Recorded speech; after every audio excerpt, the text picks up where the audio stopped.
Seismic डिस्कंटिन्यूटीज के बारे में दिए गए स्टेटमेंट्स पर विचार करें। मोहोरोविचिच डिस्कंटिन्यूटी या मोहो क्रस्ट और मेंटल को अलग करती है। लेमन डिस्कंटिन्यूटी इनर कोर और आउटर कोर के बीच में होती है। गुटनबर्ग डिस्कंटिन्यूटी मेंटल और आउटर कोर के बाउंड्री को मार्क करती है। मोहो डिस्कंटिन्यूटी ओशियनिक क्रस्ट के नीचे कॉन्टिनेंटल क्रस्ट के मुकाबले ज्यादा डीप होती है। सही उत्तर ऑप्शन बी 1, 2 और 3 सही है। तो सबसे पहले हम मोहो डिस्कंटिन्यूटी की बात करते हैं। यह अर्थ की क्रस्ट और मेंटल को अलग करती है। जब साइज्मिक वेव्स क्रस्ट से मेंटल में जाती हैं तो उनकी स्पीड तेज हो जाती है। ऐसा इसलिए होता है क्योंकि मेंटल ज्यादा डेंस होता है और डेंस मटेरियल में वेव्स की स्पीड बढ़ जाती है। यही कारण है कि इसे मोहोरोविचिच डिस्कंटिन्यूटी कहते हैं, जो 1909 में खोजी गई थी। अब चलते हैं लेमान डिस्कंटिन्यूटी की ओर, जो इनर और आउटर कोर को अलग करती है। यह बाउंड्री इसलिए महत्वपूर्ण है क्योंकि यहां इनर कोर सॉलिड होता है और आउटर कोर लिक्विड, तो साइज्मिक वेव्स डिफरेंटली बिहेव करती हैं। यह कॉन्सेप्ट इंगे लेमन द्वारा 1936 में प्रस्तुत किया गया था। इसके बाद गुटनबर्ग डिस्कंटिन्यूटी के बारे में बात करते हैं, जो मेंटल और आउटर कोर के बीच की बाउंड्री है। जैसे ही साइज्मिक वेव्स सॉलिड मेंटल से लिक्विड आउटर कोर में प्रवेश करती है, उनकी स्पीड ड्रास्टिकली कम हो जाती है क्योंकि लिक्विड में वेव्स की स्पीड स्लो हो जाती है। अब जहां तक चौथे स्टेटमेंट की बात है, यह गलत है। मोहो डिस्कंटिन्यूटी कॉन्टिनेंटल क्रस्ट के नीचे ज्यादा गहराई पर होती है, जबकि ओशियानिक क्रस्ट पतला होता है, इसलिए वहां मोहो ज्यादा शैलो होती है। प्रश्न 2, अर्थ आउटर कोर के बारे में दिए गए स्टेटमेंट्स पर विचार करें। आउटर कोर मुख्यतः मोल्टन आयरन और निकल से बना होता है। Outer core earth magnetic field के लिए जिम्मेदार है। एस वेव्स आउटर कोर से पास कर सकती हैं। आउटर कोर मेंटल से ज्यादा डेंस है, लेकिन इनर कोर से कम डेंस है। सही उत्तर ऑप्शन ए 1, 2 और 4 सही है। एक्सप्लेनेशन, आउटर कोर के बारे में सोचते ही सबसे पहली बात जो हमें याद करनी चाहिए वो है इसका कंपोजिशन। आउटर कोर पूरी तरह से मोल्टन आयरन और निकल से बना होता है और यह लिक्विड स्टेट में है, इसलिए साइज्मिक वेव्स की बात आने पर यह महत्वपूर्ण हो जाता है। फिर आउटर कोर की एक और खास बात है, यही अर्थ मैग्नेटिक फील्ड जनरेट करता है। यह कैसे होता है? आउटर कोर के अंदर मोल्टन मेटल के कन्वेक्शन करंट्स चलते हैं और ये मूवमेंट्स डायनामो इफेक्ट क्रिएट करते हैं, जिससे अर्थ मैग्नेटिक फील्ड बनती है। अब चलते हैं तीसरे स्टेटमेंट की ओर। यहां एक कॉमन कंफ्यूजन हो सकती है, लेकिन ध्यान दें कि एस वेव्स, जो कि ट्रांसवर्स वेव्स होती हैं, लिक्विड से पास नहीं कर सकती। आउटर कोर लिक्विड है, इसलिए एस वेव्स यहां से गुजर नहीं पाती। आखिर में आउटर कोर मेंटल से डेंस है, लेकिन इनर कोर से कम डेंस है। इनर कोर सॉलिड है और बहुत ज्यादा डेंस है, इसलिए यह आउटर कोर से ज्यादा कंप्रेस होता है। अर्थ इंटरनल हीट के बारे में दिए गए स्टेटमेंट्स पर विचार करें। अर्थ इंटरनल हीट मुख्यतः रेडियो एक्टिव डिके से उत्पन्न होती है। मेंटल कन्वेक्शन को यह हीट ड्राइव करती है, जो टेक्टोनिक प्लेट मूवमेंट्स को प्रभावित करती है। ज्यादातर हीट मिड ओशन रिजेस और वोल्केनिक एक्टिविटी के माध्यम से सरफेस तक पहुंचती है। अर्थ का कोर टेम्परेचर सन की सरफेस के टेम्परेचर से कम होता है। सही उत्तर ऑप्शन बी 1, 2 और 3 सही है। एक्सप्लेनेशन, अब हम बात करते हैं अर्थ की इंटरनल हीट की। अर्थ के अंदर हीट उत्पन्न होती है और इसका मुख्य स्रोत है रेडियो एक्टिव डिके। यह हीट रेडियो एक्टिव एलिमेंट्स जैसे यूरेनियम और थोरियम के डिके से जनरेट होती है। यह प्रोसेस अर्थ की शुरुआत से ही जारी है और यही हीट मेंटल को भी गर्म रखती है। जब हम प्लेट टेक्टोनिक्स की बात करते हैं तो यही हीट मेंटल में कन्वेक्शन करंट्स को ड्राइव करती है।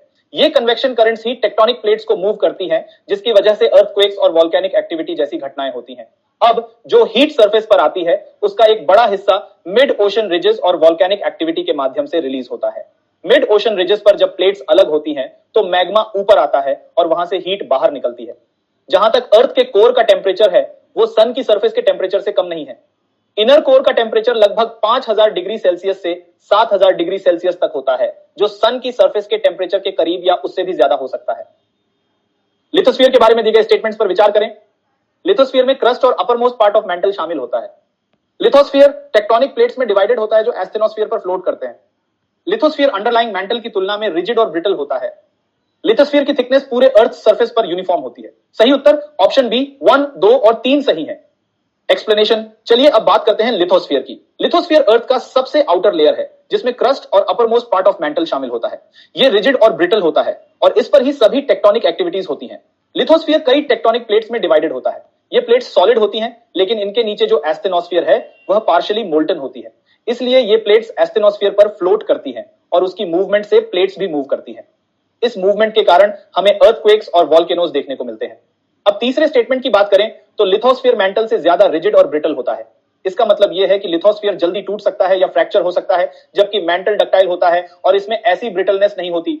जहां तक चौथे स्टेटमेंट की बात है, यह सही नहीं है। लिथोस्फीयर की थिकनेस यूनिफॉर्म नहीं होती। कॉन्टिनेंटल एरियाज में यह ज्यादा थिक होती है, जबकि ओशियनिक एरियाज में यह थिनर होती है। ग्रेविटी एनोमलीज ऑन अर्थ के बारे में दिए गए स्टेटमेंट्स पर विचार करें। ग्रेविटी एनोमलीज अर्थ के डेंसिटी वेरिएशंस के कारण होती है। हायर डेंसिटी एरियाज में ग्रेविटेशनल फोर्स स्ट्रॉन्गर होती है। Gravity anomalies tectonic plate boundaries के पास प्रोमिनेंट होती है। ये एनोमलीज अर्थ के इंटीरियर स्ट्रक्चर और कॉम्पोजिशन का अध्ययन करने में साइंटिस्ट की मदद करती है। सही उत्तर ऑप्शन डी 1, 2, 3 और 4 सभी सही हैं। एक्सप्लेनेशन, ग्रेविटी एनोमलीज के बारे में बात करें तो सबसे पहले यह समझना जरूरी है कि ये एनोमलीज अर्थ के अंदर डेंसिटी के बदलाव के कारण होती है। जब अर्थ की अंदरूनी स्ट्रक्चर में डेंसिटी कहीं कम या ज्यादा होती है तो उसकी वजह से ग्रेविटी फील्ड में भी छोटे छोटे बदलाव होते हैं। उदाहरण के लिए हायर डेंसिटी एरियाज में ग्रेविटेशनल फोर्स स्ट्रॉन्गर होती है क्योंकि डेंस मटेरियल्स ग्रेविटेशनल पुल को बढ़ाते हैं। यही कारण है कि ऐसे क्षेत्रों में हमें ज्यादा ग्रेविटी एनोमलीज दिखाई देती हैं। एक और बात जो ध्यान में रखने वाली है वो ये है कि ये एनोमलीज टेक्टोनिक प्लेट बाउंड्रीज के पास ज्यादा प्रोमिनेंट होती हैं। क्यों? क्योंकि प्लेट बाउंड्रीज पर टेक्टोनिक प्लेट्स का इंटरेक्शन होता है जिससे डेंसिटी में बड़े बदलाव होते हैं। और आखिर में साइंटिस्ट्स इन ग्रेविटी एनोमलीज का इस्तेमाल अर्थ के अंदरूनी स्ट्रक्चर को समझने के लिए करते हैं। प्रश्न 6, गुटनबर्ग डिस्कंटिन्यूटी के बारे में दिए गए स्टेटमेंट्स पर विचार करें। गुटनबर्ग डिस्कंटिन्यूटी अर्थ के मेंटल और आउटर कोर के बाउंड्री पर होती है। यह अर्थ की सरफेस से लगभग 2900 किमी की डेप्थ पर होती है। साइज्मिक वेव्स आउटर कोर में मेंटल की तुलना में तेज चलती है। आउटर कोर जो गुटनबर्ग डिस्कंटिन्यूटी के नीचे है मोल्टन आयरन और निकल से बना है। सही उत्तर ऑप्शन ए 1, 2 और 4 सही हैं। डिटेल्ड एक्सप्लेनेशन, गुटनबर्ग डिस्कंटिन्यूटी एक बहुत महत्वपूर्ण बाउंड्री है क्योंकि यह अर्थ के मेंटल और आउटर कोर को अलग करती है। अब इस बाउंड्री की गहराई करीब 2900 किमी किलोमीटर होती है जो कि अर्थ के अंदर काफी गहरी है। इसका पता इसलिए चला क्योंकि साइज्मिक वेव्स जब मेंटल से आउटर कोर में प्रवेश करती हैं तो उनकी गति में अचानक एक बड़ा बदलाव आता है। अब अगर हम साइज्मिक वेव्स की बात करें तो तीसरा स्टेटमेंट कहता है कि साइज्मिक वेव्स आउटर कोर में मेंटल की तुलना में तेज चलती है। यह गलत है क्योंकि आउटर कोर लिक्विड है और साइज्मिक वेव्स खासकर पी वेव्स जब लिक्विड में जाती हैं तो उनकी गति धीमी हो जाती है, इसलिए यह स्टेटमेंट गलत है। अंतिम स्टेटमेंट सही है क्योंकि आउटर कोर मोल्टन आयरन और निकल से बना है। आउटर कोर की यह कंपोजिशन अर्थ के मैग्नेटिक फील्ड को जनरेट करने में भी मदद करती है, लेकिन इस प्रश्न में हम केवल इसकी कंपोजिशन पर ध्यान दे रहे हैं। प्रश्न 7, मेंटल कन्वेक्शन के बारे में दिए गए स्टेटमेंट्स पर विचार करें। कन्वेक्शन करंट्स हीट को अर्थ के आउटर कोर से लाइथोस्फीयर तक ट्रांसफर करते हैं। ये करंट्स टेक्टोनिक प्लेट मूवमेंट्स के पीछे की ड्राइविंग फोर्स हैं। ये करंट्स सी फ्लोर स्प्रेडिंग का कारण बनती है। मेंटल कन्वेक्शन रिफ्ट वैलीज और माउंटेन रेंजेस के फॉर्मेशन का भी कारण होती है। सही उत्तर ऑप्शन डी 1, 2, 3 और 4 सभी सही हैं। डिटेल्ड एक्सप्लेनेशन, अब मेंटल कन्वेक्शन पर ध्यान देते हैं। मेंटल कन्वेक्शन एक प्रक्रिया है जिसमें हीट अर्थ के इनर लेयर से आउटर लेयर्स की तरफ मूव होती है। यह हीट आउटर कोर से आती है और मेंटल के थ्रू ऊपर की तरफ ट्रांसफर होती है। मेंटल में कन्वेक्शन करंट्स जनरेट होते हैं जो गर्म मटेरियल को ऊपर की तरफ और ठंडे मटेरियल को नीचे की तरफ ले जाते हैं। यह साइकिल लगातार चलती रहती है और इसी वजह से टेक्टोनिक प्लेट्स मूव करती है। दूसरा स्टेटमेंट इस बात की पुष्टि करता है कि यही convection currents tectonic plate movements की मुख्य वजह है। मेंटल के अंदर का हीट प्रेशर प्लेट्स को मूव करने के लिए फोर्स देता है और यही रीजन है कि प्लेट्स कभी डाइवर्ज, कभी कन्वर्ज और कभी ट्रांसफॉर्म होती है। प्लेट्स के मूवमेंट्स की वजह से अर्थक्वेक्स, वोल्केनोज और अन्य जियोलॉजिकल इवेंट्स होते हैं। तीसरा स्टेटमेंट कहता है कि ये करंट सी फ्लोर स्प्रेडिंग का कारण भी बनते हैं।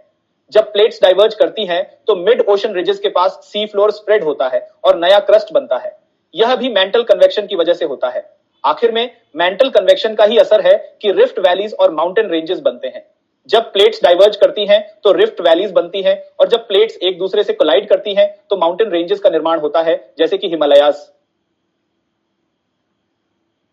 प्रश्न 8, अर्थ्स मैग्नेटिक फील्ड के बारे में दिए गए स्टेटमेंट्स पर विचार करें। Earth's magnetic field inner core द्वारा जनरेट होता है। आउटर कोर में कन्वेक्शन करंट्स डायनामो इफेक्ट बनाते हैं जो मैग्नेटिक फील्ड के लिए जिम्मेदार होते हैं। Earth's magnetic poles geographic poles पर फिक्स्ड रहते हैं। मैग्नेटिक फील्ड अर्थ को सोलर विंड्स और कॉस्मिक रेडिएशन से प्रोटेक्ट करता है। सही उत्तर ऑप्शन ए 2 और 4 सही हैं। एक्सप्लेनेशन, अर्थ का मैग्नेटिक फील्ड जनरेट करने का प्रोसेस बहुत दिलचस्प है, लेकिन पहले हमें यह समझना होगा कि यह फील्ड किस हिस्से से जनरेट होता है। मैग्नेटिक फील्ड का स्रोत इनर कोर नहीं है, बल्कि यह आउटर कोर में मोल्टन आयरन और निकल की मूवमेंट के कारण जनरेट होता है। आउटर कोर लिक्विड स्टेट में है और जब यह मटेरियल मूव करता है तो वह डायनामो इफेक्ट क्रिएट करता है। इस डायनामो इफेक्ट की वजह से मैग्नेटिक फील्ड बनता है। अब दूसरे स्टेटमेंट पर ध्यान दें। आउटर कोर के अंदर कन्वेक्शन करंट्स चलते रहते हैं जिनकी वजह से इलेक्ट्रिक करंट्स पैदा होते हैं। यही electric currents magnetic field generate करते हैं। यह डायनामो इफेक्ट अर्थ को एक प्रकार की जायंट मैग्नेट बना देता है। तीसरा स्टेटमेंट गलत है क्योंकि अर्थ्स मैग्नेटिक पोल्स हमेशा जियोग्राफिक पोल्स पर फिक्स्ड नहीं रहते। मैग्नेटिक पोल्स समय के साथ मूव करते रहते हैं और इस प्रक्रिया को मैग्नेटिक पोल रिवर्सल कहते हैं। कुछ हजार सालों के अंतराल पर पोल्स अपनी स्थिति बदल सकते हैं, लेकिन यह प्रोसेस धीमी होती है। अब चौथा स्टेटमेंट पूरी तरह से सही है। अर्थ्स मैग्नेटिक फील्ड एक प्रोटेक्टिव शील्ड की तरह काम करता है, जो हमें सोलर विंड्स और कॉस्मिक रेडिएशन से बचाता है। अगर यह मैग्नेटिक फील्ड ना होता तो यह हानिकारक पार्टिकल सीधे अर्थ की एटमॉस्फेयर में प्रवेश कर सकते थे, जिससे जीवन पर गंभीर प्रभाव पड़ता। प्रश्न 9, अर्थ मैंटल के बारे में दिए गए स्टेटमेंट्स पर विचार करें। मैंटल मुख्यतः सिलिकेट रॉक से बना है, जो मैग्नीशियम और आयरन से समृद्ध होते हैं। अपर और लोअर मैंटल को मोहो डिस्कंटिन्यूटी द्वारा अलग किया गया है।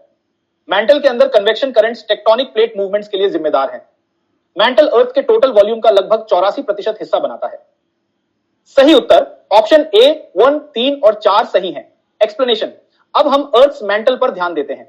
मैंटल अर्थ का सबसे बड़ा लेयर है और यह सिलिकेट रॉक से बना होता है, जिनमें मैग्नीशियम और आयरन की भरपूर मात्रा होती है। मैंटल का यह कॉम्पोजिशन इसे एक डेंस और विस्कस लेयर बनाता है, लेकिन यह अपर क्रस्ट जितना ब्रिटल नहीं होता। दूसरा स्टेटमेंट गलत है, क्योंकि मोहो डिस्कंटिन्यूटी क्रस्ट और मैंटल के बीच में होती है, ना कि अपर और लोअर मैंटल के बीच।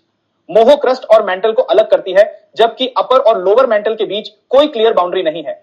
उन्हें प्रेशर और टेम्परेचर के आधार पर अलग किया जाता है। तीसरा स्टेटमेंट बिल्कुल सही है। मैंटल में कन्वेक्शन करंट्स चलते हैं, जो टेक्टोनिक प्लेट्स को मूव करने की मुख्य वजह होते हैं। ये कन्वेक्शन करंट्स मैंटल के अंदर गर्म मटेरियल को ऊपर और ठंडे मटेरियल को नीचे ले जाने की प्रक्रिया में जनरेट होते हैं।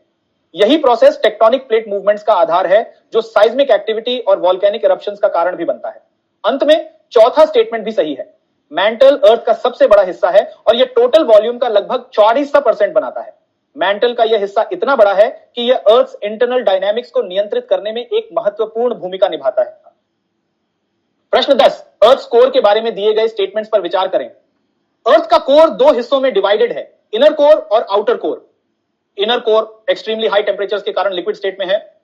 आउटर कोर कन्वेक्शन करंट्स द्वारा अर्थ मैग्नेटिक फील्ड बनाता है। अर्थ का कोर अर्थ के टोटल मास का लगभग 33% हिस्सा है। सही उत्तर ऑप्शन ए 1, 3 और 4 सही हैं। डिटेल्ड एक्सप्लेनेशन, अर्थ का कोर दो मुख्य हिस्सों में बंटा होता है, इनर कोर और outer core. Inner core solid है, जबकि आउटर कोर लिक्विड है। यह डिवीजन साइज्मिक वेव्स की मदद से समझ में आया, क्योंकि एस वेव्स आउटर कोर से पास नहीं कर पाती, जबकि पी वेव्स इनर कोर तक पहुंच जाती हैं। अब इनर कोर के बारे में एक कॉमन मिसकंसेप्शन है कि यह हाई टेंपरेचर्स के कारण लिक्विड है, लेकिन असल में यह सॉलिड है। ऐसा इसलिए है क्योंकि वहां का प्रेशर इतना अधिक है कि यह मटेरियल को सॉलिड स्टेट में रहने पर मजबूर करता है, भले ही टेंपरेचर बहुत ज्यादा हो। आउटर कोर में जो कन्वेक्शन करंट्स होते हैं, वही अर्थ मैग्नेटिक फील्ड को जनरेट करते हैं। जैसा कि हम पहले भी देख चुके हैं, ये डायनामो इफेक्ट कहलाता है, जहां मोल्टन आयरन और निकल की मूवमेंट से इलेक्ट्रिक करंट्स पैदा होते हैं, जो मैग्नेटिक फील्ड को जनरेट करते हैं। और अंत में कोर का मास पूरे अर्थ के टोटल मास का लगभग 33% हिस्सा बनाता है। यह बहुत सिग्निफिकेंट है, क्योंकि कोर के डेंस मटेरियल की वजह से अर्थ का कुल मास ज्यादा होता है और यही अर्थ के ग्रेविटेशनल पुल को भी निर्धारित करता है। प्रश्न 11, ट्रॉपिक ऑफ कैंसर और ट्रॉपिक ऑफ कैप्रिकॉर्न के बारे में दिए गए स्टेटमेंट्स पर विचार करें। ट्रॉपिक ऑफ कैंसर 23.5 डिग्री उत्तर लैटिट्यूड पर स्थित है और यह वह उत्तरी बिंदु है जहां सूर्य सीधे ओवरहेड हो सकता है। ट्रॉपिक ऑफ कैप्रिकॉर्न 23.5 डिग्री दक्षिण लैटिट्यूड पर स्थित है और यह वह दक्षिणी बिंदु है जहां सूर्य सीधे ओवरहेड हो सकता है। दोनों ट्रॉपिक्स हर साल थोड़ी थोड़ी मूव होती हैं एक्सियल प्रिसेशन के कारण। ट्रॉपिक्स के बीच का क्षेत्र पूरे साल ट्रॉपिकल क्लाइमेट्स एक्सपीरियंस करता है, जिसमें सीजनल वेरिएशन बहुत कम होती है। सही उत्तर ऑप्शन डी 1, 2, 3 और 4 सही हैं। एक्सप्लेनेशन, ट्रॉपिक ऑफ कैंसर और ट्रॉपिक ऑफ कैप्रिकॉर्न बहुत महत्वपूर्ण लैटिट्यूड्स हैं जो पृथ्वी के ट्रॉपिकल जोन को डिफाइन करते हैं। सबसे पहले ट्रॉपिक ऑफ कैंसर 23.5 डिग्री उत्तर लैटिट्यूड पर स्थित है और यह उत्तरी गोलार्ध का वह बिंदु है जहां सूर्य गर्मियों के समय में सीधे सिर के ऊपर ओवरहेड आ सकता है। इसी तरह ट्रॉपिक ऑफ कैप्रिकॉर्न 23.5 डिग्री दक्षिण लैटिट्यूड पर है, जहां सूर्य दक्षिणी गोलार्ध में सर्दियों के दौरान सीधे ओवरहेड होता है। अब तीसरे स्टेटमेंट पर ध्यान दें। अर्थ की एक्सियल टिल्ट और प्रिसेशन के कारण ट्रॉपिक्स हर साल थोड़े थोड़े मूव होते रहते हैं। यह मूवमेंट बहुत ही सटल होती है, लेकिन लंबी अवधि में इसका असर देखा जा सकता है। यह प्रक्रिया एक्सियल प्रिसेशन कहलाती है। चौथा स्टेटमेंट भी सही है। ट्रॉपिक ऑफ कैंसर और ट्रॉपिक ऑफ कैप्रिकॉर्न के बीच का क्षेत्र ट्रॉपिकल जोन कहलाता है। इस क्षेत्र में मौसम ज्यादातर ट्रॉपिकल रहता है, यानी यहां पर साल भर गर्मी और ह्यूमिडिटी रहती है और सीजनल वेरिएशंस बहुत कम होती हैं। प्रश्न 12, इंटरनेशनल डेट लाइन आईडीएल के बारे में दिए गए स्टेटमेंट्स पर विचार करें। आईडीएल लगभग 180 डिग्री लॉन्जिट्यूड का पालन करती है, लेकिन यह कुछ स्थानों पर देशों को विभाजित करने से बचने के लिए डिविएट करती है। अगर आप आईडीएल को पूर्व से पश्चिम की ओर पार करते हैं तो एक दिन का नुकसान होता है। आईडीएल एक फिजिकल लाइन है जो पृथ्वी की सरफेस पर मार्क की गई है। आईडीएल ग्लोबल टाइम कीपिंग को सिंक्रोनाइज करने और टाइम जोन्स में स्मूथ ट्रांजिशन सुनिश्चित करने के लिए महत्वपूर्ण है। सही उत्तर ऑप्शन बी 1, 2 और 4 सही है। Detailed explanation. International date line IDL एक इमेजिनरी लाइन है जो पृथ्वी के लगभग 180 डिग्री लॉन्जिट्यूड के साथ चलता है, लेकिन यह कुछ स्थानों पर कंट्रीज को डिवाइड करने से बचाने के लिए थोड़ी थोड़ी डिविएट करती है। उदाहरण के लिए फिजी और टोंगा जैसे देशों को अलग अलग दिनों में न बांटने के लिए यह लाइन थोड़ी सी मुड़ती है। अब दूसरे स्टेटमेंट पर आते हैं। अगर आप आईडीएल को ईस्ट से वेस्ट की तरफ पार करते हैं तो आपको एक पूरा दिन गवा देना पड़ता है, यानी एक दिन कम हो जाता है। इसका मतलब यह है कि ईस्ट से वेस्ट की यात्रा करते वक्त कैलेंडर एक दिन पीछे चला जाता है। तीसरा स्टेटमेंट गलत है क्योंकि आईडीएल कोई फिजिकल लाइन नहीं है, यह केवल एक इमेजिनरी बाउंड्री है जिसे मैप पर मार्क किया जाता है, लेकिन इसका उपयोग ग्लोबल टाइम कीपिंग और टाइम जोन्स को सिंक्रोनाइज करने के लिए किया जाता है ताकि दुनिया भर में टाइम ट्रांजिशन स्मूथ रह सके। प्रश्न 13, ग्रेट सर्कल रूट्स के बारे में दिए गए स्टेटमेंट्स पर विचार करें। ग्रेट सर्कल रूट पृथ्वी की सरफेस पर 2 पॉइंट्स के बीच सबसे शॉर्ट पाथ है। लॉन्ग डिस्टेंस ट्रैवल में फ्यूल कंजर्व करने के लिए एयरक्राफ्ट इसे यूज करते हैं। शिप्स आमतौर पर ग्रेट सर्कल रूट्स यूज नहीं करते क्योंकि वे कांस्टेंट लैटिट्यूडिनल ट्रैवल प्रेफर करते हैं। इक्वेटर पृथ्वी पर ग्रेट सर्कल का एक स्पेशल केस है। सही उत्तर ऑप्शन बी 1, 2 और 4 सही हैं।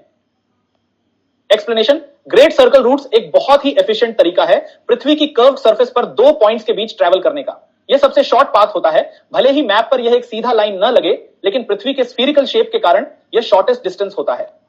इस वजह से एयरक्राफ्ट लॉन्ग डिस्टेंस ट्रैवल के लिए ग्रेट सर्कल रूट्स का इस्तेमाल करते हैं ताकि फ्यूल सेव हो सके और टाइम भी कम लगे। यह रूट आपको मैप पर सीधी लाइन की तरह नहीं दिखता, लेकिन यह शॉर्टेस्ट डिस्टेंस है। तीसरे स्टेटमेंट की बात करें तो यह गलत है। शिप्स भी ग्रेट सर्कल रूट्स का उपयोग करते हैं, खासकर लॉन्ग ओशियनिक जर्नीज में। क्योंकि यह सबसे शॉर्ट पाथ है, शिप्स भी इसे चूज करती हैं। आखिरी स्टेटमेंट सही है क्योंकि इक्वेटर एक स्पेशल केस है ग्रेट सर्कल का। यह पृथ्वी का सबसे बड़ा ग्रेट सर्कल है और इसे इक्वेटर कहा जाता है। प्रश्न 14, अर्थ रेवोल्यूशन अराउंड द सन के बारे में दिए गए स्टेटमेंट्स पर विचार करें। पृथ्वी की रेवोल्यूशन लगभग 365.25 दिन लेती है। जब पृथ्वी सूर्य के करीब पेरिहिलियन होती है तो यह अपने ऑर्बिट में तेजी से मूव करती है, और जब यह सूर्य से दूर एफिलियन होती है तो धीमे मूव करती है। पृथ्वी का इलिप्टिकल ऑर्बिट सीजन्स की लेंथ में वेरिएशन के लिए जिम्मेदार है। अगर पृथ्वी का ऑर्बिट परफेक्टली सर्कुलर होता तो सभी सीजन्स की लेंथ समान होती। सही उत्तर ऑप्शन डी 1, 2, 3 और 4 सही है। Detailed explanation. अर्थ की रेवोल्यूशन हर साल लगभग 365.25 दिन लेती है, और इसी कारण हमें हर 4 साल में लीप ईयर ऐड करना पड़ता है। इसके अलावा जब अर्थ अपनी एलिप्टिकल ऑर्बिट में सूर्य के करीब होती है, यानी पेरिहिलियन के समय, तो यह तेजी से मूव करती है, और जब यह सूर्य से दूर होती है, यानी एफिलियन के समय, तो इसकी स्पीड कम हो जाती है। अब तीसरा स्टेटमेंट कहता है कि अर्थ का एलिप्टिकल ऑर्बिट सीजन्स की लेंथ में वेरिएशन पैदा करता है, जो सही है।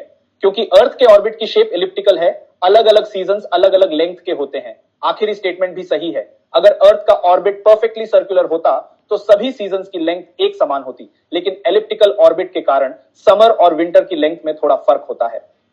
प्रश्न 15, oblate स्फीरॉइड shape of the earth के बारे में दिए गए स्टेटमेंट्स पर विचार करें। पृथ्वी पोल्स पर थोड़ा फ्लैटेंड होती है और इक्वेटर पर बल्ज करती है। इसका कारण है इसका रोटेशन। पृथ्वी का इक्वेटोरियल डायमीटर पोलर डायमीटर से लगभग 42 किमी बड़ा है। पृथ्वी पर इक्वेटर के पास ग्रेविटी वीकर होती है क्योंकि सेंट्रीफ्यूगल फोर्स रोटेशन के कारण उत्पन्न होती है। पृथ्वी की ऑब्लेटनेस का सैटेलाइट्स के ऑर्बिट कैलकुलेशन पर कोई सिग्निफिकेंट प्रभाव नहीं पड़ता। सही उत्तर ऑप्शन बी 1, 2 और 3 सही हैं। एक्सप्लेनेशन। अर्थ की शेप पूरी तरह से स्फीरिकल नहीं है, बल्कि यह ऑब्लेट स्फीरॉइड कहलाती है।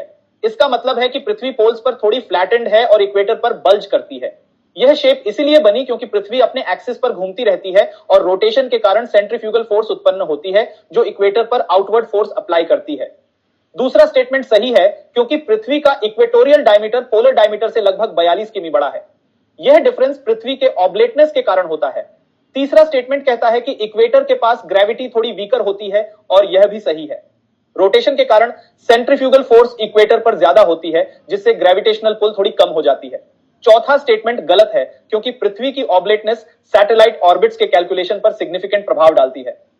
सैटेलाइट ऑर्बिट्स की कैलकुलेशंस में ऑब्लेटनेस को ध्यान में रखना बहुत जरूरी होता है। प्रश्न 16, अर्थ्स रोटेशन के बारे में दिए गए स्टेटमेंट्स पर विचार करें। अर्थ्स रोटेशन से कोरियोलिस इफेक्ट उत्पन्न होता है, जो विंड और ओशन करंट पैटर्न्स को प्रभावित करता है। पृथ्वी ईस्टवर्ड रोटेट करती है, इसीलिए सूरज पूर्व में उगता है। पृथ्वी की रोटेशन स्पीड पोल्स पर इक्वेटर से तेज होती है।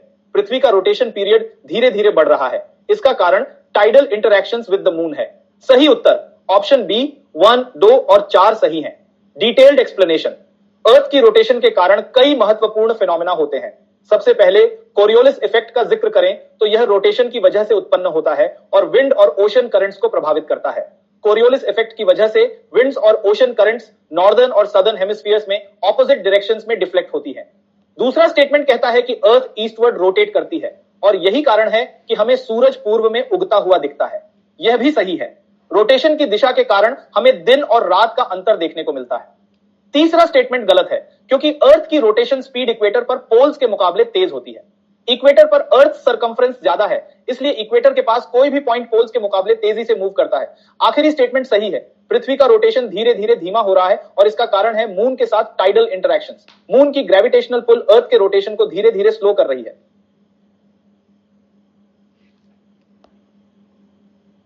प्रश्न 17, अर्थ एक्सियल टिल्ट और सीजन्स के बारे में दिए गए स्टेटमेंट्स पर विचार करें। पृथ्वी की एक्सियल टिल्ट लगभग 23.5 डिग्री है। एक्सियल टिल्ट के कारण दिन और रात की लेंथ और सीजनल चेंजेस में वेरिएशन आता है। अगर एक्सियल टिल्ट 0 डिग्री होती तो कोई सीजन नहीं होते।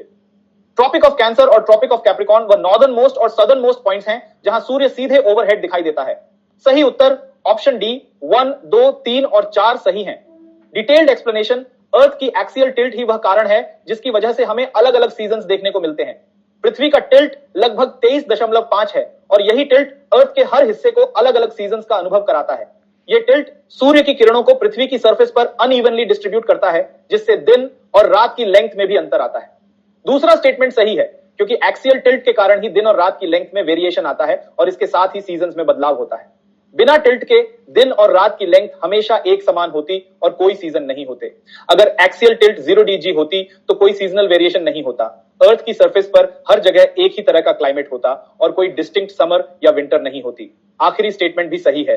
ट्रॉपिक ऑफ कैंसर और ट्रॉपिक ऑफ कैप्रिकॉर्न पृथ्वी के वे नॉर्दर्न मोस्ट और सदर्न मोस्ट पॉइंट्स हैं जहां सूर्य सीधे ओवरहेड दिखाई दे सकता है। ट्रॉपिक ऑफ कैंसर 23.5 डिग्री उत्तर पर है और ट्रॉपिक ऑफ कैप्रिकॉर्न 23.5 डिग्री दक्षिण पर है। प्रश्न 18, कोरियोलिस फोर्स के बारे में दिए गए स्टेटमेंट्स पर विचार करें। कोरियोलिस फोर्स ऑब्जेक्ट की स्पीड के बढ़ने के साथ बढ़ती है। ये इक्वेटर पर एब्सेंट होती है और पोल्स पर स्ट्रॉन्गेस्ट होती है। कोरियोलिस फोर्स नॉर्दर्न हेमिस्फीयर में मूविंग ऑब्जेक्ट्स को राइट की तरफ और सदर्न हेमिस्फीयर में लेफ्ट की तरफ डिफ्लेक्ट करती है। सही उत्तर ऑप्शन डी 1, 2 और 3 सही हैं। Detailed explanation. कोरियोलिस फोर्स एक फिक्टिशियस फोर्स है जो पृथ्वी की रोटेशन के कारण उत्पन्न होती है। सबसे पहले कोरियोलिस फोर्स ऑब्जेक्ट की स्पीड के साथ बढ़ती है। इसका मतलब है कि अगर कोई ऑब्जेक्ट तेजी से मूव कर रहा है तो उस पर कोरियोलिस इफेक्ट भी अधिक होगा। दूसरे स्टेटमेंट पर आए तो यह फोर्स इक्वेटर पर बिल्कुल नहीं होती, लेकिन पोल्स की तरफ जाते हुए यह ज्यादा स्ट्रांग हो जाती है। इसका कारण है कि पोल्स पर अर्थ रोटेशन एक्सिस के साथ ऑब्जेक्ट्स की ओरिएंटेशन अलग होती है।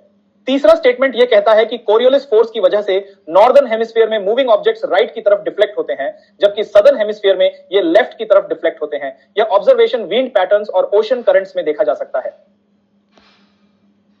प्रश्न 19, इंटरनेशनल डेट लाइन आईडीएल के बारे में असर्शन ए और रीजन आर दिए गए हैं। Assertion A, International date line IDL Fiji और टोंगा जैसे स्थानों पर डिविएट करती है ताकि द्वीपों को अलग अलग दिनों में विभाजित न किया जाए। रीजन आर, आईडीएल पूरे प्रशांत महासागर में 180 डिग्री लॉन्जिट्यूड का अनुसरण करती है। सही उत्तर असर्शन सही है, लेकिन रीजन गलत है।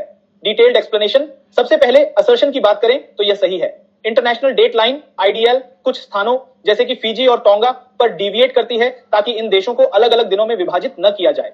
यदि आईडीएल इन द्वीपों को बीच में से काट देती तो आधे द्वीप पर एक दिन और दूसरे आधे पर दूसरा दिन होता, जिससे काफी कंफ्यूजन हो सकता था। अब रीजन पर आते हैं। यह कहना कि आईडीएल पूरे प्रशांत महासागर में 180 डिग्री लॉन्जिट्यूड का पालन करती है, गलत है। आईडीएल 180 डिग्री लॉन्जिट्यूड का बेसिक गाइडलाइन तो फॉलो करती है, लेकिन कुछ स्थानों पर यह डिविएट करती है, खासकर जहां इसे कंट्रीज या आइलैंड्स को विभाजित करने से बचना हो। इसलिए असर्शन सही है, लेकिन रीजन इसका सही एक्सप्लेनेशन नहीं है। प्रश्न 20, पृथ्वी के रोटेशन और रेवोल्यूशन के बारे में दिए गए स्टेटमेंट्स पर विचार करें। पृथ्वी की रोटेशन दिन और रात के ऑल्टरनेशन का कारण है। पृथ्वी की रेवोल्यूशन सूर्य के चारों ओर सीजन्स के लिए जिम्मेदार है। पृथ्वी का एक्सियल टिल्ट दिन और रात की लेंथ में वेरिएशन का कारण है। सही उत्तर ऑप्शन डी 1, 2 और 3 सभी सही हैं। Detailed explanation. पृथ्वी का रोटेशन और रेवोल्यूशन दोनों ही बहुत महत्वपूर्ण प्रक्रियाएं हैं। सबसे पहले पृथ्वी की रोटेशन के कारण हमें दिन और रात का ऑल्टरनेशन देखने को मिलता है। एक बार जब पृथ्वी अपने एक्सिस पर पूरी तरह से घूमती है तो एक पूरा दिन और रात हो जाते हैं। दूसरे स्टेटमेंट पर आते हैं। पृथ्वी की रेवोल्यूशन यानी सूर्य के चारों ओर इसके ऑर्बिट करने की वजह से सीजन्स बनते हैं। जब पृथ्वी सूर्य के चारों ओर मूव करती है तो अलग अलग समय पर पृथ्वी के विभिन्न हिस्से सूर्य की किरणों को अलग अलग कोण पर प्राप्त करते हैं, जिससे सीजन्स में बदलाव होता है। अंत में पृथ्वी का एक्सियल टिल्ट भी बहुत महत्वपूर्ण है, क्योंकि इसके कारण दिन और रात की लेंथ बदलती है। एक्सियल टिल्ट के कारण कुछ समय पर दिन ज्यादा लंबे होते हैं और रातें छोटी, और कभी कभी इसका उल्टा होता है। प्रश्न 21, उत्तरी गोलार्ध में सबसे लंबे दिन के बारे में निम्नलिखित में से क्या सबसे अच्छा एक्सप्लेनेशन है? सही उत्तर ऑप्शन ए, पृथ्वी का 23.5 का एक्सियल टिल्ट समर सोल्स्टिस के समय ज्यादा सनलाइट का कारण बनता है। डिटेल्ड एक्सप्लेनेशन, उत्तरी गोलार्ध में सबसे लंबा दिन समर सोल्स्टिस के दौरान होता है। इसका कारण पृथ्वी का 23.5 का एक्सियल टिल्ट है। जब पृथ्वी अपनी ऑर्बिट में इस स्थिति में होती है कि उत्तरी गोलार्ध सूर्य की ओर झुका होता है, तो इस हिस्से को ज्यादा समय तक सूर्य की किरणें प्राप्त होती हैं।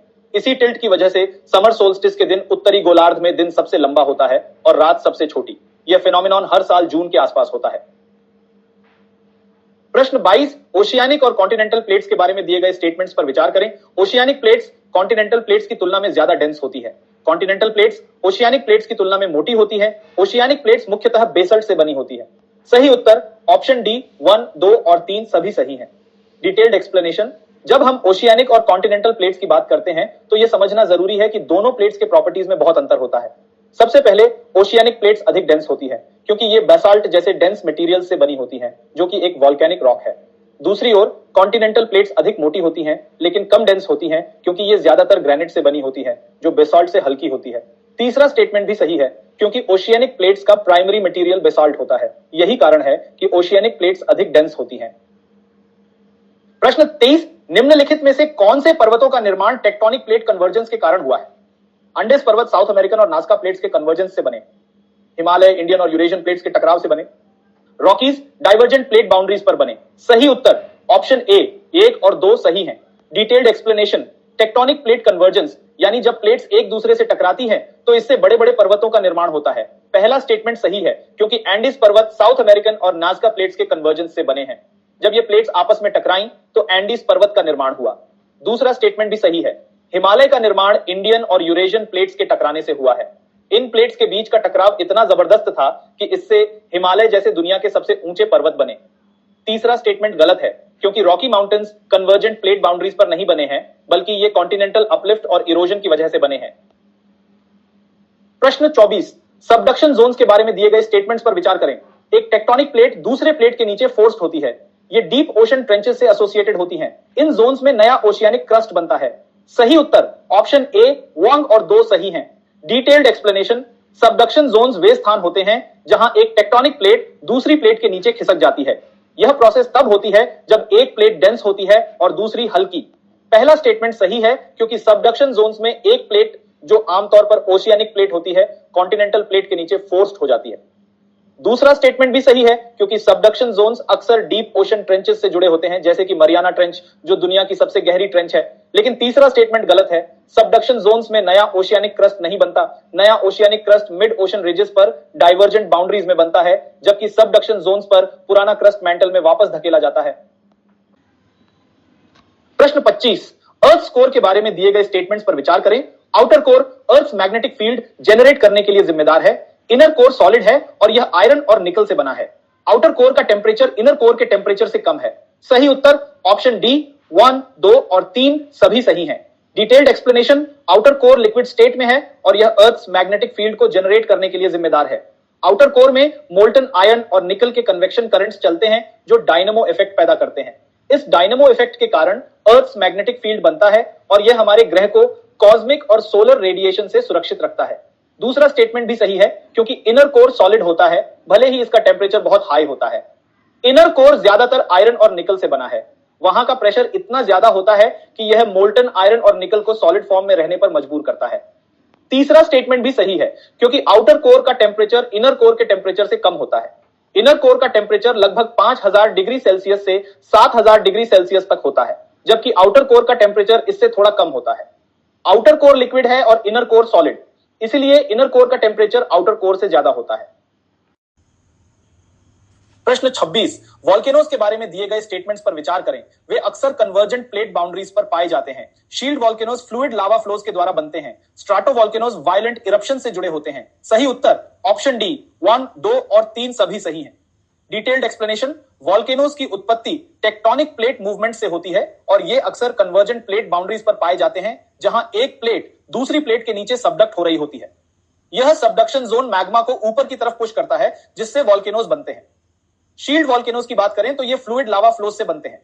इनका लावा बहुत ही लो विस्कोसिटी वाला होता है, इसलिए यह बड़ी दूर तक फैलता है और ब्रॉड जेंटली स्लोप्ड वॉल्केनोज बनाता है। उदाहरण के तौर पर हवाई के वॉल्केनोज। दूसरी ओर स्ट्राटो वॉल्केनोज बहुत ही स्टीप और वायलेंट इरप्शन से जुड़े होते हैं। इनका लावा अधिक विस्कस होता है जो उन्हें एक्सप्लोसिव बनाता है। माउंट सेंट हेलेंस और माउंट वेसुवियस इसके उदाहरण हैं। प्रश्न 27, अर्थ क्रस्ट के बारे में दिए गए स्टेटमेंट्स पर विचार करें। ओशियानिक क्रस्ट कॉन्टिनेंटल क्रस्ट की तुलना में ज्यादा डेंस होती है। कॉन्टिनेंटल क्रस्ट मुख्यतः ग्रेनाइट से बनी होती है। ओशियानिक क्रस्ट कॉन्टिनेंटल क्रस्ट की तुलना में पुरानी होती है। सही उत्तर ऑप्शन ए 1 और 2 सही है। Detailed explanation.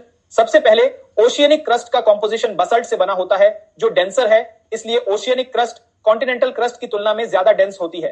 कॉन्टिनेंटल क्रस्ट दूसरी ओर ज्यादातर ग्रेनाइट से बनी होती है जो बेसाल्ट की तुलना में कम डेंस है, इसलिए कॉन्टिनेंटल क्रस्ट हल्की होती है। तीसरा स्टेटमेंट गलत है।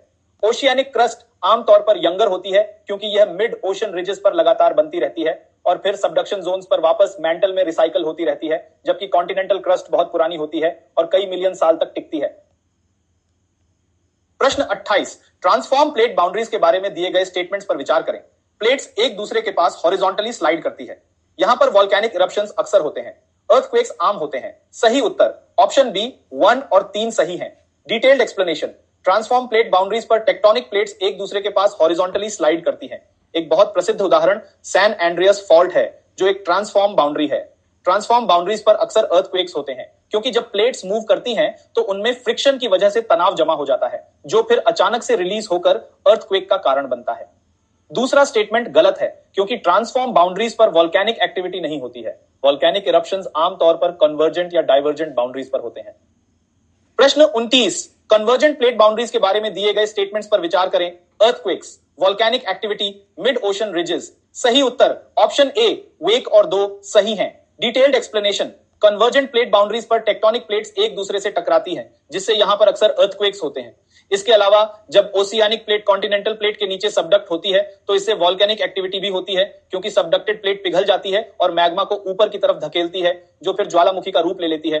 तीसरा स्टेटमेंट गलत है क्योंकि mid ocean ridges divergent boundaries पर पाए जाते हैं जहां प्लेट्स एक दूसरे से दूर मूव करती हैं। कॉन्वर्जेंट बाउंड्रीज पर रिजेस नहीं बनती।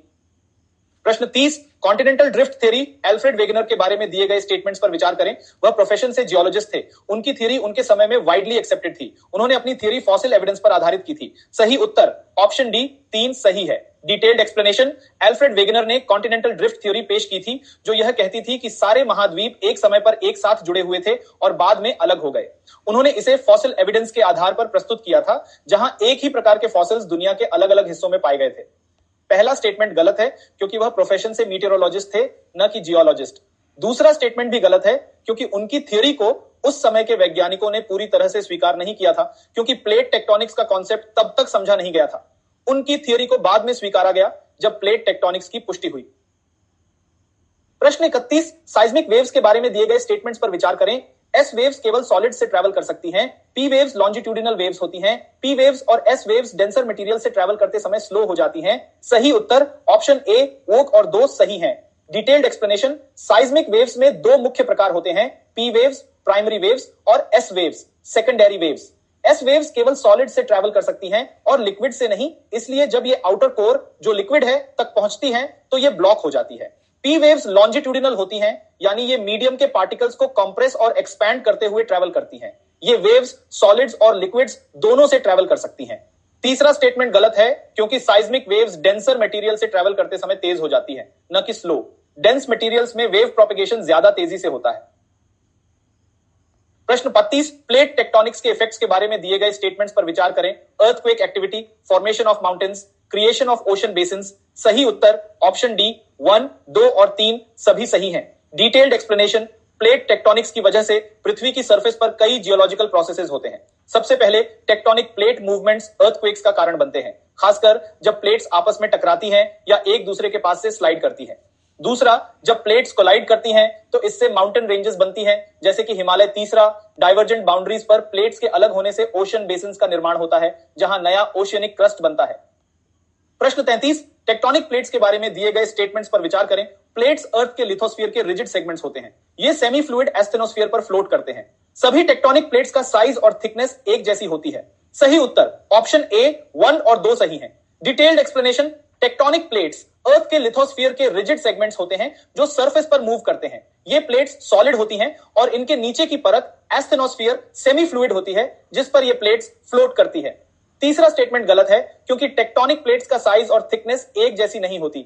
उदाहरण के तौर पर पैसिफिक प्लेट सबसे बड़ी टेक्टोनिक प्लेट है जबकि अन्य प्लेट्स उससे छोटी हो सकती हैं। इसके अलावा कॉन्टिनेंटल प्लेट्स ओशियानिक प्लेट्स की तुलना में ज्यादा मोटी होती है।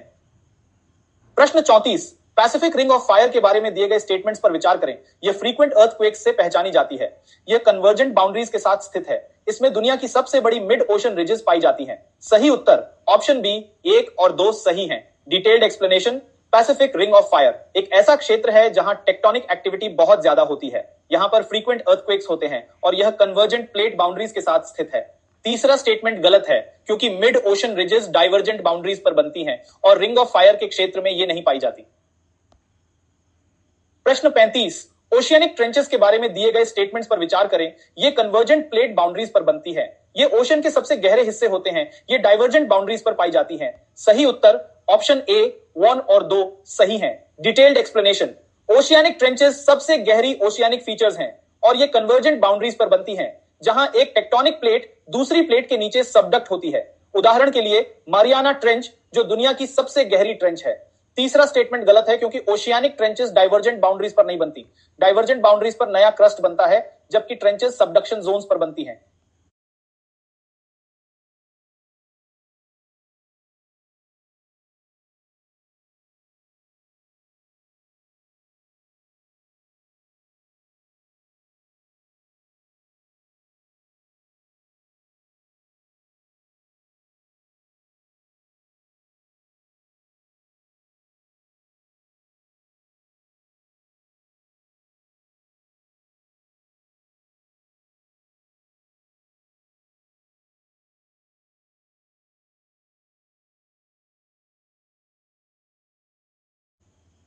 प्रश्न 37, कॉन्टिनेंटल ड्रिफ्ट थ्योरी के बारे में दिए गए स्टेटमेंट्स पर विचार करें।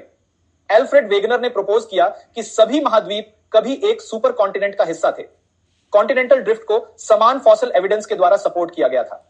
प्लेट टेक्टोनिक्स थ्योरी ने कॉन्टिनेंटल ड्रिफ्ट के कॉन्सेप्ट को रिप्लेस कर दिया है। सही उत्तर ऑप्शन बी 1 और 2 सही हैं।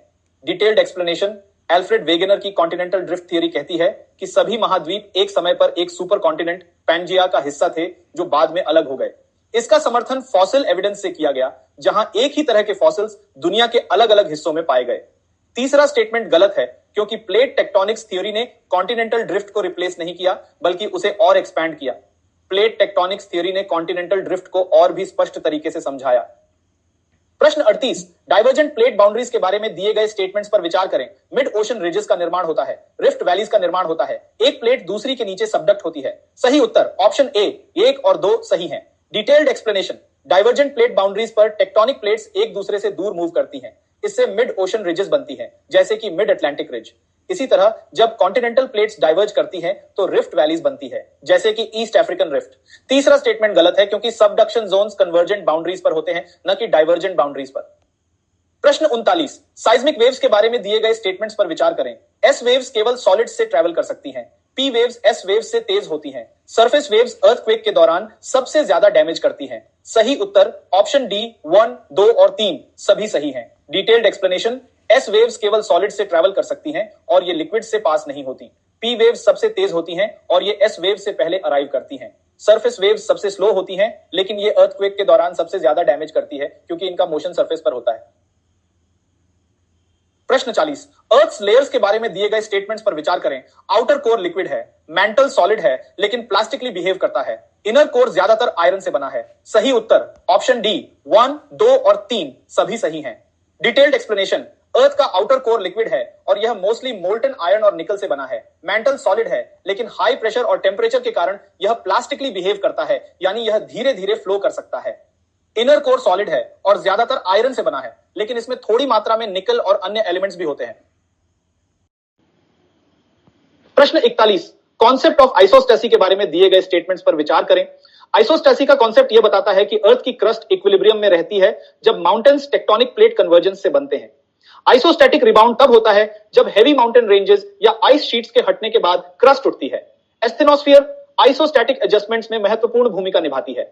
सही उत्तर ऑप्शन डी 1, 2 और 3 सभी सही हैं। Detailed explanation.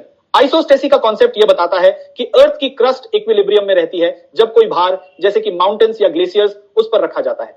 जब यह भार हट जाता है तो क्रस्ट वापस ऊपर उठती है जिसे आइसोस्टैटिक रिबाउंड कहते हैं। एस्थेनोस्फीयर इस एडजस्टमेंट को संभव बनाती है क्योंकि यह पार्शियली मोल्टन होती है और क्रस्ट के मूवमेंट को सपोर्ट करती है।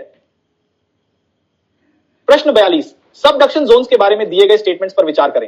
एक टेक्टोनिक प्लेट दूसरे प्लेट के नीचे फोर्स्ड होती है। ये डीप ओशन ट्रेंचेस से एसोसिएटेड होती हैं। इन जोन्स में नया ओशियानिक क्रस्ट बनता है। सही उत्तर ऑप्शन ए 1 और 2 सही हैं। Detailed explanation.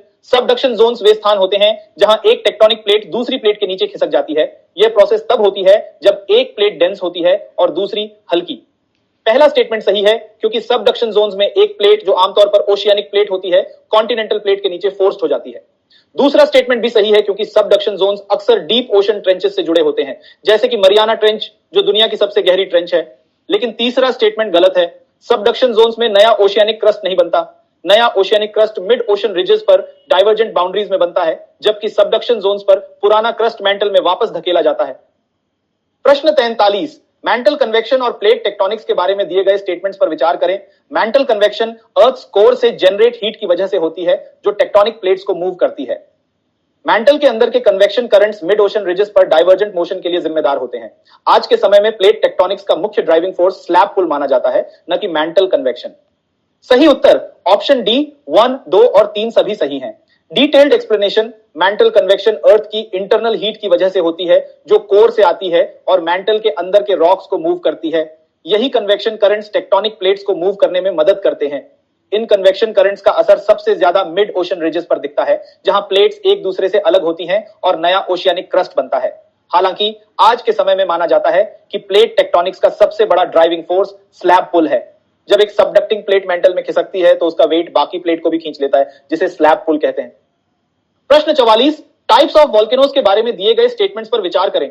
शील्ड वॉल्केनोज के ब्रॉड जेंटल स्लोप्स होते हैं। स्ट्राटोवॉल्केनोज आमतौर पर डाइवर्जेंट प्लेट बाउंड्रीज पर बनते हैं। सिंडर कोन वॉल्केनोज सबसे छोटे प्रकार के वॉल्केनोज होते हैं। सही उत्तर ऑप्शन सी वेक और 3 सही हैं। Detailed explanation. Shield volcanoes broad और जेंटली स्लोप्ड होते हैं क्योंकि इनके लावा की विस्कोसिटी कम होती है और यह दूर तक फैल जाता है। इसका एक अच्छा उदाहरण हवाईयन वॉल्केनोज हैं। स्ट्राटोवॉल्केनोज डाइवर्जेंट बाउंड्रीज पर नहीं बनते बल्कि ये कन्वर्जेंट बाउंड्रीज पर बनते हैं जहां प्लेट सबडक्शन होती है। सिंडर कोन वॉल्केनोज सबसे छोटे प्रकार के वॉल्केनोज होते हैं और ये बसाल्टिक लावा के स्मॉल एक्सप्लोसिव इरप्शन से बनते हैं।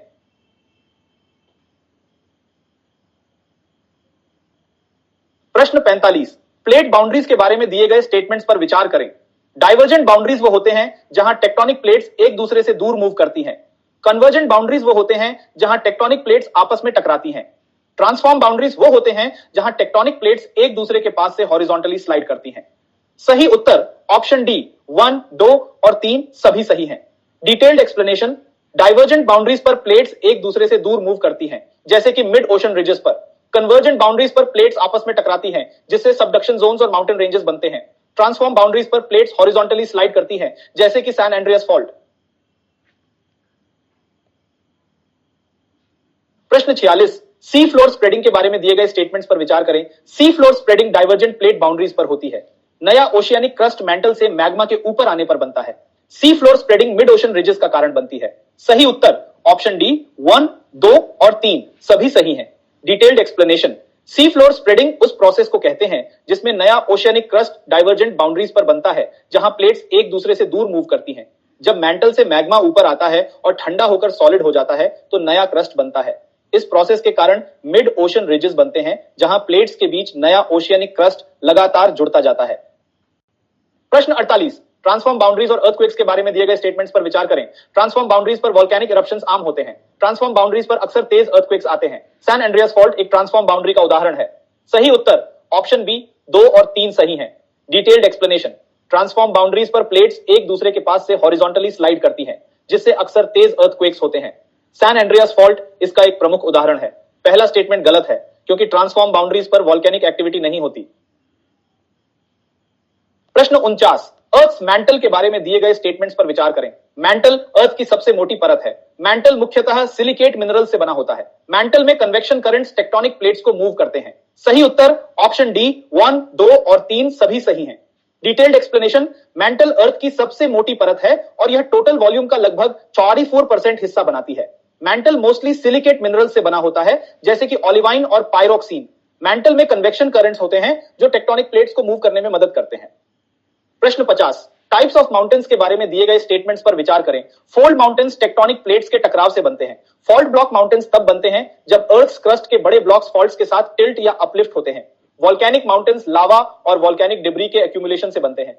सही उत्तर ऑप्शन डी 1, 2 और 3 सभी सही हैं। डिटेल्ड एक्सप्लेनेशन, फोल्ड माउंटेन्स तब बनते हैं जब टेक्टोनिक प्लेट्स एक दूसरे से कोलाइड करती हैं और क्रस्ट फोल्ड होकर ऊपर उठता है। फॉल्ट ब्लॉक माउंटेन्स तब बनते हैं जब क्रस्ट के बड़े ब्लॉक्स फॉल्ट्स के साथ टिल्ट या अपलिफ्ट होते हैं, जैसे कि सियरा नेवाडा। वोल्केनिक माउंटेन्स लावा और वोल्केनिक डिब्रीज के एक्यूमुलेशन से बनते हैं, जैसे कि माउंट फूजी।